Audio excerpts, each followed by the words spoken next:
నమో భగవతే వాసుదేవాయ. మోహనవాణి తెలుగు పోడ్కాస్ట్ శ్రోతలకు నమస్కారం. ఉపాధ్యాయుల తెలుగు వచన శ్రీరామచరిత మానస నవాహ్నిక పారాయణము. సంకలనం శ్రీ ఉపాధ్యాయుల వెంకటేశ్వర్లు గారు. శ్రీ గురుభ్యో నమః. శ్రీ మహాగణాధిపతయే నమః. శ్రీ సీతారామాభ్యాం నమః.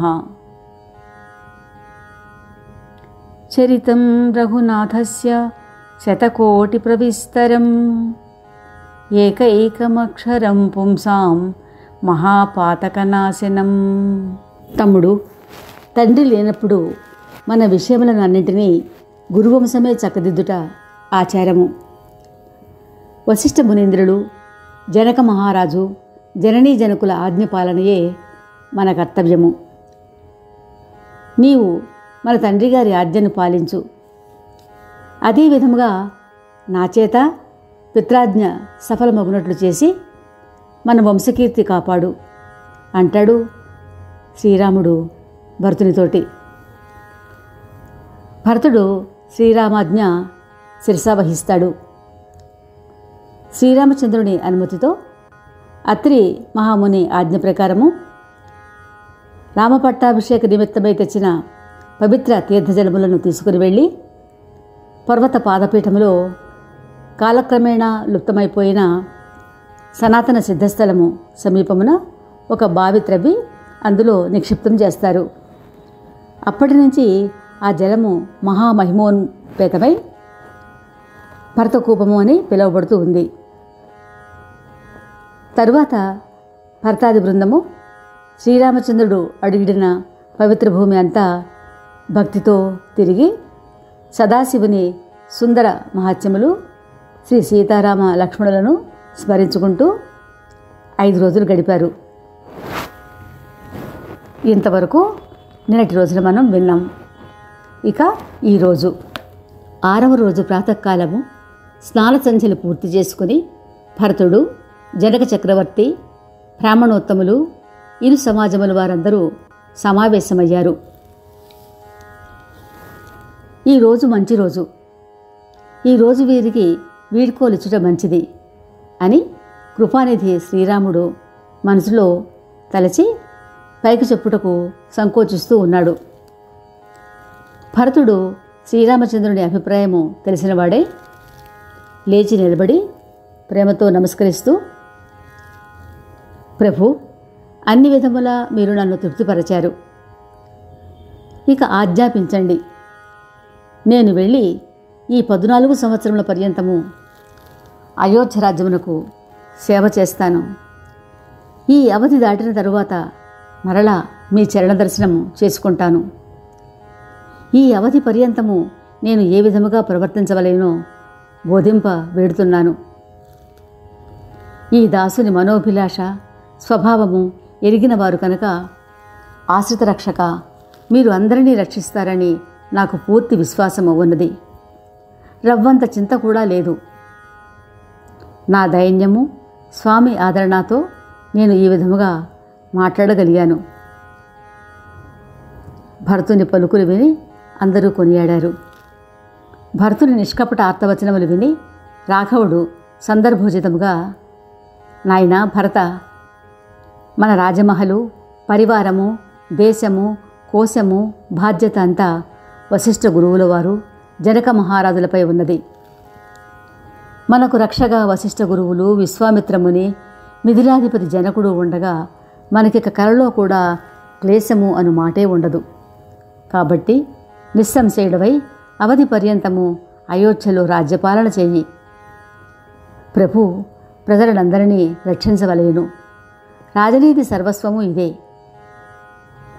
చివరకు భరతుని ప్రేమకు వసుడై శ్రీరామచంద్ర ప్రభువు అపార కృపతో భరతునకు తన పాదుకలు ఇచ్చాడు.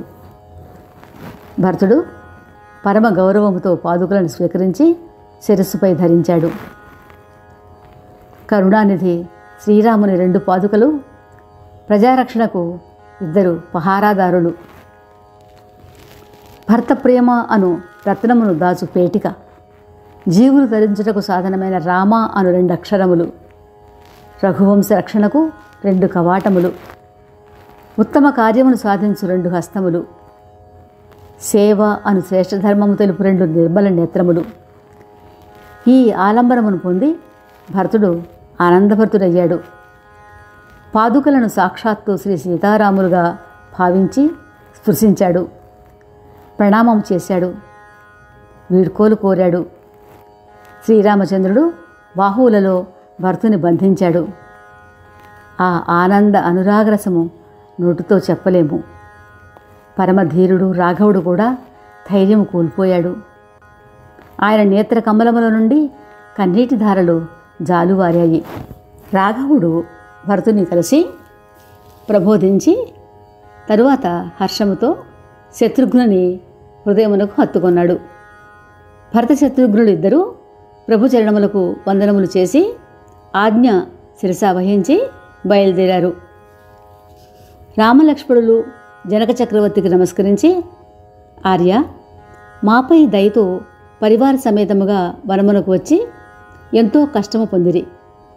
మమ్ము ఆశీర్వదించి నగరము వేంచేయండి అని విన్నవించారు.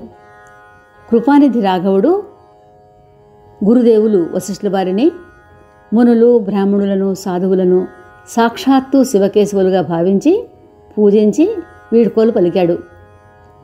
రాఘవుడు భర్తమాత కైకేయిని నిష్కపట ప్రేమతో కలుసుకొని చరణవందనములు చేసి ఆమె సర్వసంకోచములను శోకమును బాపి పల్లకీని ఎక్కించి వీడ్కోలు పలికాడు.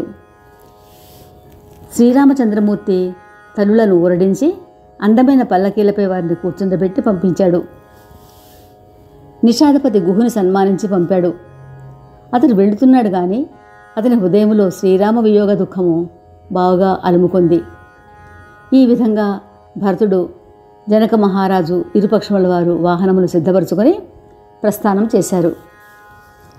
సీతా లక్ష్మణులతో కలిసి శ్రీరామచంద్ర ప్రభు హర్ష విషాదములతో కూడినవాడే పర్ణశాలకు తిరిగి వచ్చారు. శ్రీరామచంద్ర ప్రభువు, సీతాదేవి, లక్ష్మణుడు వటవృక్ష ఛాయలో కూర్చొని ప్రేమపాత్రులైన కుటుంబీకుల వియోగము చేత ఎంతో బాధపడ్డారు. శ్రీరామచంద్రమూర్తి దైన్యస్థితి అవలోకించి దేవతలు పుష్పవర్షము కురిపించి తమ గోడును చెప్పి వినిపించారు. శ్రీరామచంద్ర ప్రభువు వారికి నమస్కరించి ఓదార్చాడు. తరువాత వారందరూ ప్రసన్నులై వెళ్ళిపోయారు. మార్గములో భరతుడు వశిష్ఠాది పరివారముతో శ్రీరామచంద్ర ప్రభు సౌజన్యం తలుచుకొంచు నిశ్శబ్దముగా వెళ్తూ ఉన్నాడు. మొదటి రోజు వారంతా యమునను దాటారు. ఆ రోజు నిరాహారంగా గడిచిపోయింది. మకాము గంగకు ఆవల శృంగబేరపురంలో చేశారు. అందరికీ తగు భోజన వసతి ఏర్పాట్లు నిషాదరాజు చేశాడు. తరువాత సరయూ నది దాటి గోమతిలో స్నానాదులు చేసి 4వ నాడు అయోధ్య చేరారు. జనక మహారాజు అయోధ్యలో 4 రోజులు ఉండి రాజ్యపాలన సుసంఘటనముగా జరుగు ఏర్పాట్లు చేసి నిధులకు పయనమై వెళ్ళారు. అయోధ్యలో స్త్రీ పురుషులు గురు ప్రబోధము అనుసరిస్తూ శ్రీరామచంద్ర దర్శనాభిలాషులై భోగవిలాసములు తృణీకరించి గడువు ఆశతో ప్రశాంత జీవనము సాగిస్తూ ఉన్నారు. భరతుడు విశ్వసనీయ అధికారులకు, మంత్రులకు పరిస్థితిని విశదీకరించి కార్యోన్ముఖం చేశాడు. శత్రుఘ్నునకు మాతృసేవ, రక్షణ భారము అప్పగించాడు. బ్రాహ్మణులను పిలిపించి ఏ పనికైనా చిన్న పెద్ద ఉత్తమ నీచ భేదములు లేకుండా నాతో నిస్సంకోచముగా చెప్పండి, చేయించుకోనండి అని చెప్పాడు. శత్రుఘ్నుడితో కలిసి గురుగృహమునకు వెళ్ళి సాష్టాంగ దండ ప్రణామం చేసి అన్నాడు, మీ అనుజ్ఞ అయినట్లయితే వ్రత నియమ సంయమములతో జీవనము సాగిస్తాను అన్నాడు. అప్పుడు వశిష్ఠముని నేను పులకరించింది. ఆప్యాయతతోటి చెప్పాడు, భరతకుమారా, నీవు ఏది తలుస్తావో, ఏది చెప్తావో, ఏది చేస్తావో అది లోకంలో ధర్మాచరణ సారమై ప్రవర్తిస్తుంది. భరతుడు గురువుల ఆశీస్సులు పొంది మంచి ముహూర్తం నిర్ణయించి శ్రీరామచరణ పాదుకులను సింహాసనంపై ప్రతిష్ఠించాడు. శ్రీరామమాత కౌసల్యాదేవి చరణములకు గురుచరణములకు మొక్కి శ్రీరామ పాదుకుల అనుజ్ఞ పొంది ధర్మరథుడు భరతుడు నందిగ్రామములో ధర్మనిరతుడైనటువంటి భరతుడు నందిగ్రామములో పర్ణశాల నిర్మించుకొని నివాసం ఏర్పరచుకున్నాడు. శిరస్సున జటాజూటము, శరీరంపై మునివల్కములు ధరించి భూమిని తవ్వి అందు కుశాసనము ఏర్పాటు చేసుకున్నాడు. కఠిన ఋషిధర్మములను ప్రేమతో ఆచరిస్తూ ఉన్నాడు. సుసంపన్నమైన అయోధ్య నగర వైభవం గురించి దేవేంద్రుడు కూడా అసూయ చెందాడు. అయోధ్య నగరంలో భరతుడు సంపంగ పూదోటల్లో తుమ్మెద నిరాసక్తమైనట్లుగా విరక్తుడై జీవించసాగాడు. ఉపవాసాది వ్రత నియమములతో భరతుని శరీరము రోజురోజుకి కుసిస్తూ ఉంది. కానీ ముఖకాంతి బలశక్తి ఏమీ తగ్గలేదు. శ్రీరామ భక్తి దీక్ష నిత్య నూతనమై బలపడుతూ ఉంది. ధర్మనిరతి దృఢమవుతూ ఉంది. భరతుడు పాదుకలను నిత్యము చక్కగా పూజించేటప్పుడు హృదయములో శ్రీ సీతారాములను నిలుపుకొని జిహ్వతో శ్రీరామనామం జపిస్తూ ప్రేమాశ్రువులు స్రవిస్తూ ఉండగా పులకిత శరీరుడై తన్మయుడవుతూ ఉన్నాడు. రామపాదుకుల అనుమతి పొంది రాజకార్యములను నిర్వహిస్తూ ఉన్నాడు. శ్రీ సీతారామ ప్రేమామృత భరతుడైన భరతుడు ఈ లోకములో జన్మించకపోయినట్లయితే మునులకు అగమ్యమైన యమ నియమ శమ దమాది కఠిన వ్రతములను నియమములను ఎవరు ఆచరిస్తారు? ఎవరి కలికాలములో తులసీదాసు వంటి శఠుని బలవంతముగా శ్రీరామ సముఖమునకు చేరుస్తారు అని తులసీదాస్ చెప్తున్నాడు. ఈ భరత చరిత్రము భక్తితో నియమముగా పఠించి వినేవారికి అవశ్యము శ్రీ సీతారామచరణములందు అమితమైన భక్తి కలుగుతుంది. భరత చరిత్రము భక్తితో నియమముగా పఠించిన వారికి వినువారికి అవశ్యము శ్రీ సీతారామచరణములందు అమితమైన భక్తి కలుగుతుంది. సాంసారిక విషయములందు తప్పక వైరాగ్యము కలుగుతుంది. ఇక సంక్షిప్త శ్రీరామచరిత మానస నవాహ్నిక పారాయణంలోని అరణ్యకాండము విందాం. శ్రీ శంకరుడు చెప్తున్నాడు, ఉమాదేవి, శ్రీరామచరిత్రలు అతి నిగూఢములు. వాటిని విని మునులు జ్ఞానులు భవవిరక్తిని పొందుతూ ఉండగా భగవద్విముఖులు ధర్మహీనులైన మహామూఢులు చిత్తభ్రమ చెందుతూ ఉన్నారు. శ్రీరామునిపై భరతుని అపూర్వ అనురాగము, పురజనుల ప్రేమ నా బుద్ధి కొలది వర్ణించి చెప్పాను. ఇక దేవ మానవ ముని పొంగవ మానసములను రంజింపచేయు శ్రీరామ ప్రభు పవిత్ర వనవాస చరిత్ర చెప్తాను విను. శ్రీరామచంద్రుడు ఒకనాడు సుందర పుష్పములను సేకరించాడు. వాటిని స్వహస్తములతో పలు రకములుగా సుందర ఆభరణములుగా తయారు చేసి స్ఫటిక శిలపై కూర్చుని ఉన్న సీతాదేవికి ప్రేమతో అలంకరించాడు. ఆ సమయంలో దేవేంద్రుని కుమారుడు జయంతుడను మూర్ఖుడు అల్పజీవి అయిన చీమ సాగరం యొక్క లోతు చూడదలిచినట్లుగా శ్రీరామచంద్రుని బలపరాక్రమములు పరీక్షింప కోరింది. ఆ మందభాగ్యుడు వాయసు రూపంలో సీతాదేవి పాదములను ముక్కుతో పొడిచి పారిపోయాడు.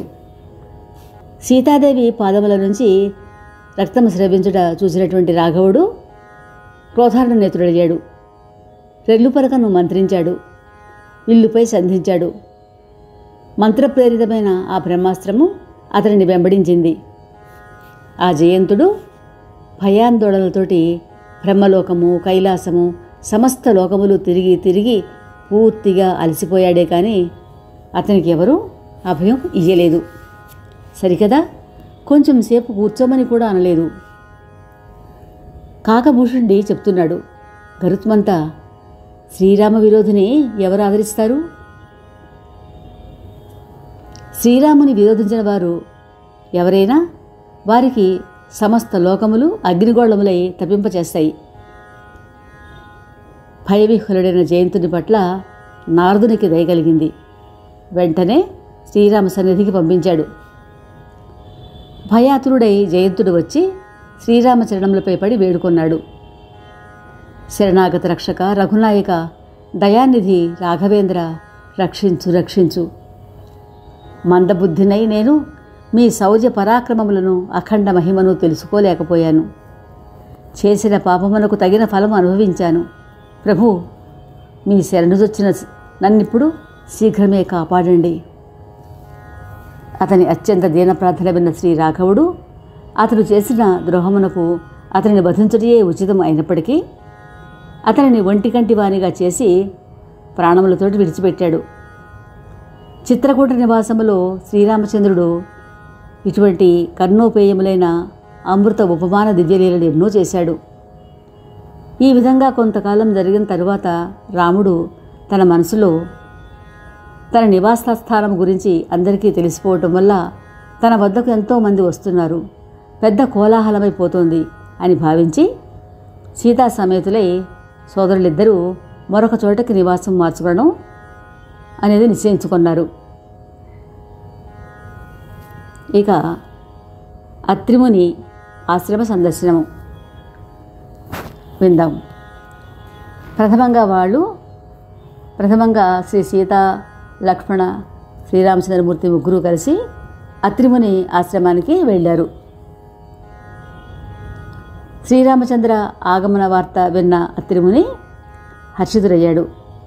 పూలకిత శరీరంతో లేచి పరుగుతో వస్తూ ఉండడం చూసి రాఘవుడు అత్యంత శీఘ్రగమనంతో వెళ్ళి మునికి సాష్టాంగ నమస్కారం చేశాడు. సాష్టాంగపడిన శ్రీరామచంద్రుని లేవనెత్తి అత్రిముని హృదయానికి హత్తుకొన్నాడు. ప్రేమాసు ధారాలతోటి సోదరులిద్దరినీ ముంచెత్తాడు. వారిని ఆశ్రమంలోనికి తీసుకుని వచ్చి ఆశ్రమం మీద కూర్చుండబెట్టాడు. పూజించాడు. మధురమైన కందమూల ఫలములను సమర్పించాడు. మధుర వచనములతోటి వారిని కొనియాడాడు.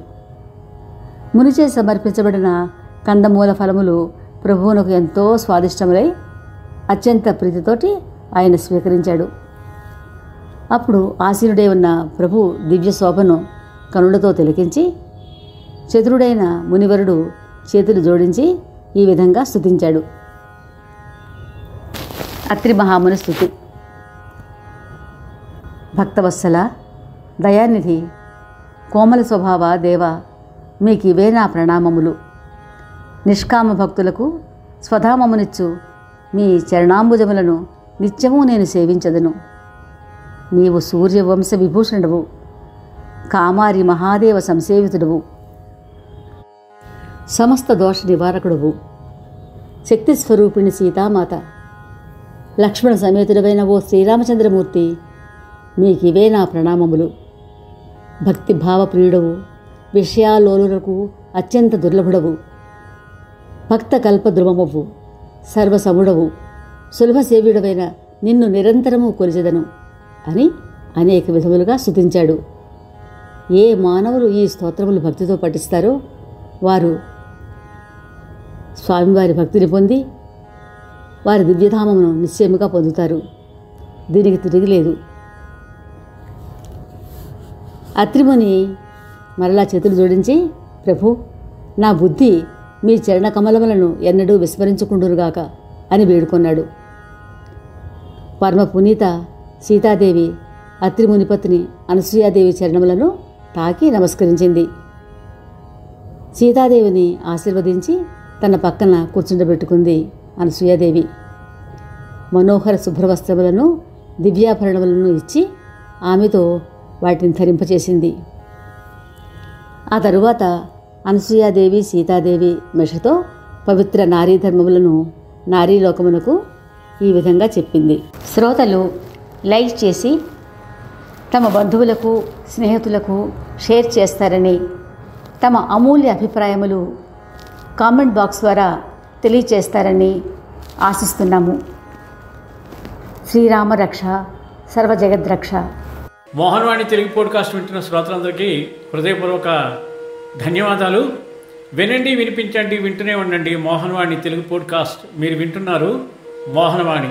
మా కార్యక్రమాలు మీకు నచ్చితే ఇప్పటివరకు మా ఛానల్కి సబ్స్క్రైబ్ చేసుకోకపోతే వెంటనే ఈ క్షణమే సబ్స్క్రైబ్ చేసుకుని ఆ పక్క నుండే బెల్ బటన్ని మ్రోగించి అందరికీ షేర్ చేసి మీ విలువైన కామెంట్ని కూడా చేసి మమ్మల్ని ప్రోత్సహిస్తారని కోరుతున్నాను.